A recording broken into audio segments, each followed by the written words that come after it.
Hello Cruising World, Mick the Suit Guy. Today I'm going to cover something a little bit different. So we just moved to St. Pete, Florida. So we've been cruising at Miami a couple of times, went on a sunrise, and then we just went on a celebration. And in the end of January, we'll be going on the Conquest and the Horizon. Magic on New Year's Eve, which is coming up. Probably this video is going to come out after that because I make these videos and I schedule them to come out at a later date. So spoiler alert, I'm either on the Magic when you watch this or I just finished my cruise on there. Anyway, point is, we used to fly all the time into cruises, or we drive up to Long Beach. And when we went to Long Beach, the port there was a parking right there. We literally park, get off, bring things down, go in the port. Great port. Long Beach is really, really good. So simple to get around and get in and out of. Miami, not so much. Miami's a bit of a nightmare since we've been coming down here.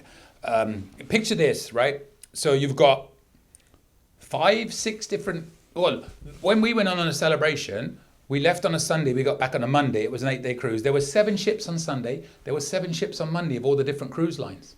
Getting into that port by car, it's a nightmare. You've got to give yourself a lot of time to come in there because it's like a bottleneck of lanes coming in and conversion to get around, you know. And if you get shuttle buses, they have to sometimes drop off at the Royal Caribbean and Norwegian, which are right at one end, and then you got to come down. And Carnival is typically at the very far end, so you got to go up to come back. So yeah, it's a bit of a nightmare.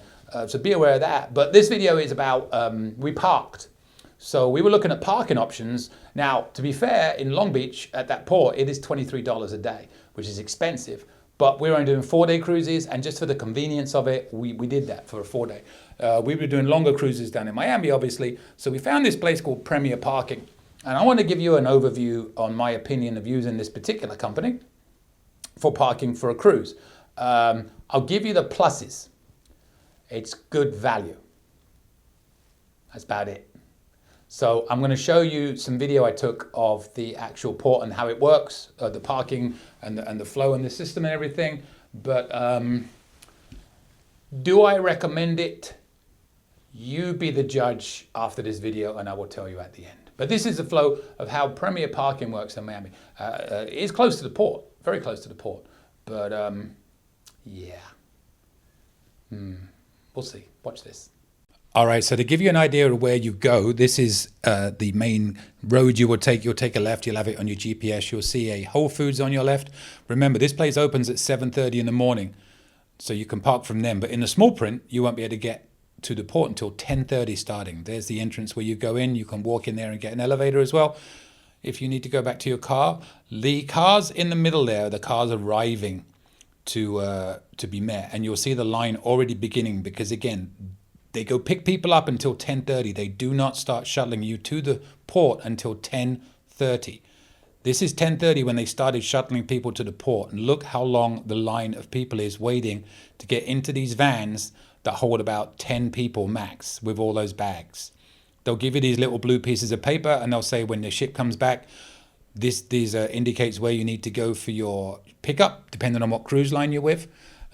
We were at Terminal F, so we had to go between 3 and 4. Herein lies the problem when you finish the cruise. So many people are waiting, flashing these blue pieces of paper, and there's a big gap between Terminal 3 and 4. So you come out the main terminal and you walk down to this area, and you'll see all this area, we're pretty much at number 4 right now. You walk down to number 3, and then as shuttles show up, on the rare occasions they do, people are just flying to them and you can't get in. So we waited the first time and the second time over 45 minutes for a shuttle to come back. First time we eventually got in one, and this time we just gave up and got an Uber. Because every time you walk to one, and this was at number 4 and we were at number 3, we never saw one. So, you know, that's all I'll say about Premier Parking. Be careful. Yeah, so there you go. Premier Parking. Sounds great name, right? Good name, Premier Parking. I wouldn't say it's that Premier. But anyways, use it at your peril and be prepared to be patient is what I'm going to say. I'm sure a lot of people loved it. Again, I give these honest opinions out based on my experience. Other people may have had a great experience. You know, me not so much. Twice we've used them. Yeah. Probably won't be using them again. I'll leave that one there. But good to know it's there if you want it, and you're patient and you're prepared to deal with a little bit of the hassles that they come up with. And again, at the end of the cruise, we ended up getting an Uber back rather than waiting for their shuttle, because it was pretty pointless with seemed like 500 people waiting for shuttle vans that take like 8-9 people, and that's it at a time. Bit of an exaggeration, but it felt like that sometimes, and people get very impatient. Some people would pretend they're at the front of the line when you knew that you were there before them, and they would be dramatic. Oh my God, I've been here for an hour. I'm like, I just saw you walk up 20 minutes ago. But I'm not one to argue with people. I'm 56 years old. I've never thrown a punch in my life. I'm a lover, not a fighter. That's all I'm going to say. So I walk away from stress and controversy and potential fights. I don't know. Maybe I'll be good in a fight. I don't know. Maybe I should try and find out. I'm not going to do that.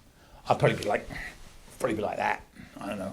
Seriously, 56 years old, never thrown a punch in my life. One of my proudest non-achievements, as it were, to do. So, yeah, it's there. But also remember, I cannot stress enough, if you're going to be driving to the port, however it is, you by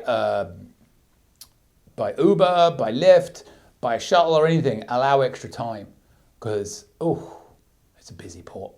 It's a very, very busy port.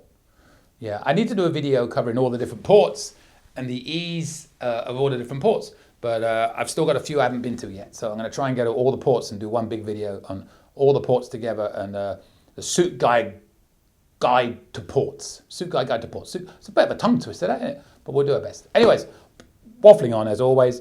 Subscribe, send me your questions, send me your tips, send me your cruising traditions for my weekly tips and cruising traditions video I do every Monday. Check that out. And with that, I will see you later, Cruising World. Any questions? Email me anytime. cruisingsuitguy@gmail.com. I promise I'll reply as soon as possible. Want to book a cruise or any type of travel? We are travel agents. Check out our site, elitetravelconnection.com, or email me, mick@elitetravelconnection.com. We are here for you. Finally, subscribe, please. Pretty please. You know you want to. Go on. I won't beg you. Okay, I'm begging. Please. Subscribe. Thank you.